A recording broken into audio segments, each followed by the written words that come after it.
Consumer product reviews are everywhere. Consumer Reports is a magazine dedicated completely to reviewing products for consumers, and anyone who has done any online shopping is likely to have consulted online reviews. Truly, consumer product reviews proliferate online. Bloggers review products, games, food, gadgets, everything. Search YouTube for just about any product and you'll find a dozen reviews posted by consumers who've tried it out. On Amazon, not only are the products reviewed, but so are the reviews about those products. That's because some reviews are much more helpful than others. Some reviews are just customers venting about complaints, or just posts with vague praise. So, what makes a good review? The best reviews are non-biased and give the pros and cons about a product, or the good and bad features of it. They also may compare a product to competing products, so you can make a more informed purchasing decision. That brings us to the purpose of a consumer product review. Your purpose when writing this type of article is to help your reader understand what a product is, what it does well, what it doesn't do so well, and whether he or she should buy it. That said, let's examine a few different types of consumer product reviews. One type is the research-based consumer product review. Consumer Reports is known for this type of article, which seeks to find the best vacuum or the most tasty jelly bean. In this type of review, each product is tested by a panel of testers, and the products are ranked. The product with the highest score basically wins or earns the recommended status. Another type of consumer product review is a personal review. In these first-person narratives, the author describes their experience with a product. Although a recommendation may be made, the reviewer doesn't expect everyone to agree with her conclusion. But based on her testing, she shares her experience about the product, often with a few anecdotes and funny stories. And then there's the consumer product review that sort of falls between the two. Unlike the research review, a panel of testers isn't ranking products, but it may be more objective than a personal review. Usually written in the third person, the reviewer shares their analysis of a product. You see these a lot in the Nook versus Kindle or iPad versus Nexus sort of reviews. No matter what slant your consumer product review takes, first-hand experience and hands-on research is an essential element. You will not be researching existing reviews and summing them up. You must have the product or products you plan to review, and you will be the one performing the review or test for that product. Now let's look at some of the required elements for your consumer product review. Number 1, headline. That's no surprise. All articles have a headline, but a consumer product review headline needs to include the name of the product and should make it clear that this article will contain a review of that product. If someone is skimming the web looking for information about a product, that reader is going to skim right over those articles that just seem informational in nature. So make sure your headline tells the reader that this is a review and what it is about. Number 2, lead. Again, all articles have a lead, so this element should be no surprise either. The lead in your consumer product review article needs to be inviting and capture your reader's interest.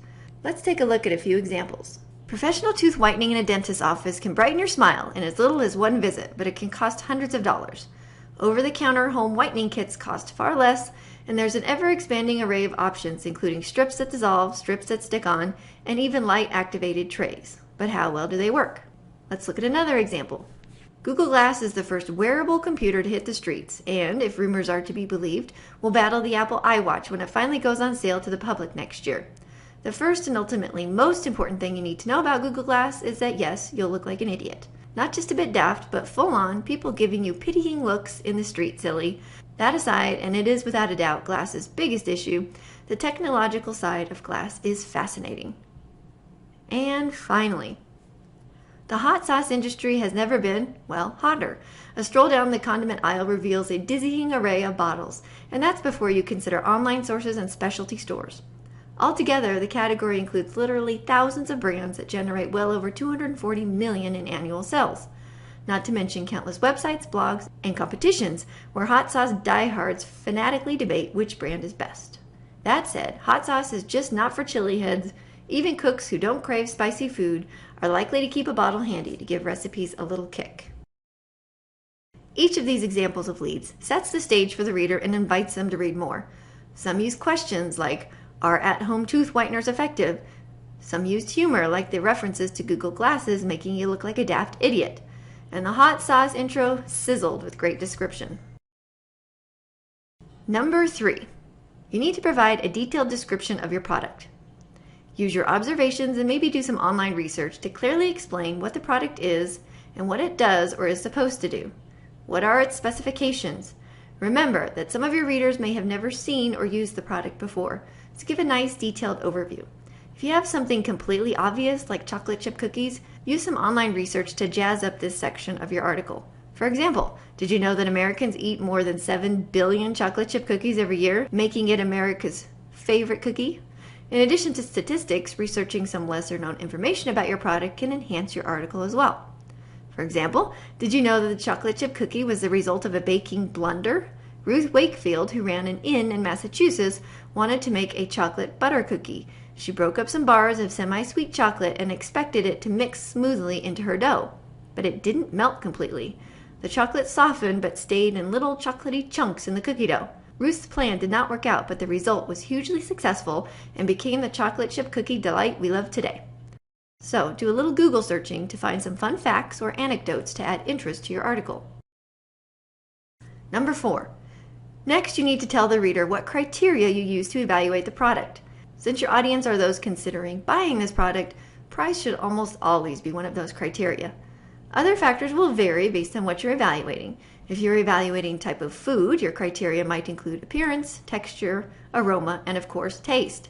If you're evaluating a tech gadget, your criteria might include design, ease of use, reliability, features, and so on. Number 5, the results. Based on your criteria, you need to describe the pros and cons of the product. This is where you need to really look fairly and objectively at the product. Discuss its good qualities and its limitations or poor qualities.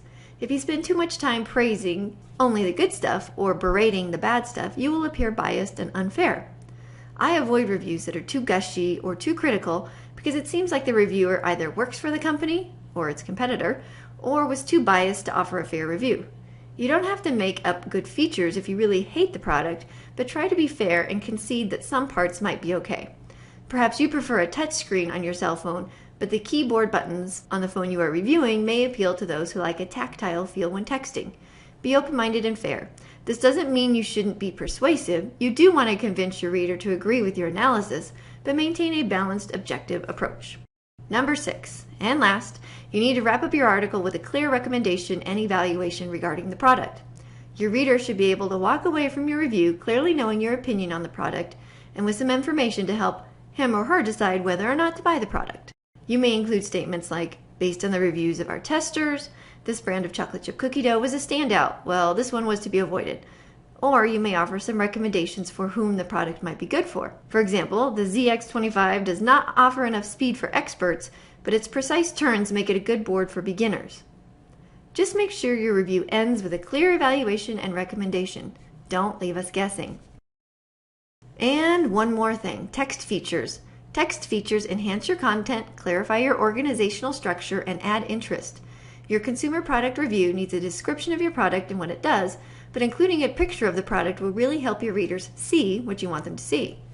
If you find a particular feature of a product, good or bad, take a picture to accompany your description. Are you comparing 3 different brands of a food to find the best taste? Then include a table of taster ratings by brand.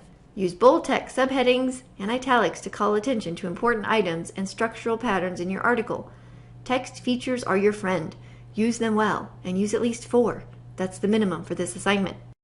So those are the elements you must include in your consumer product reviews. This is a fun assignment which gives you the opportunity to review products that you use. So choose a topic that interests you and get reviewing.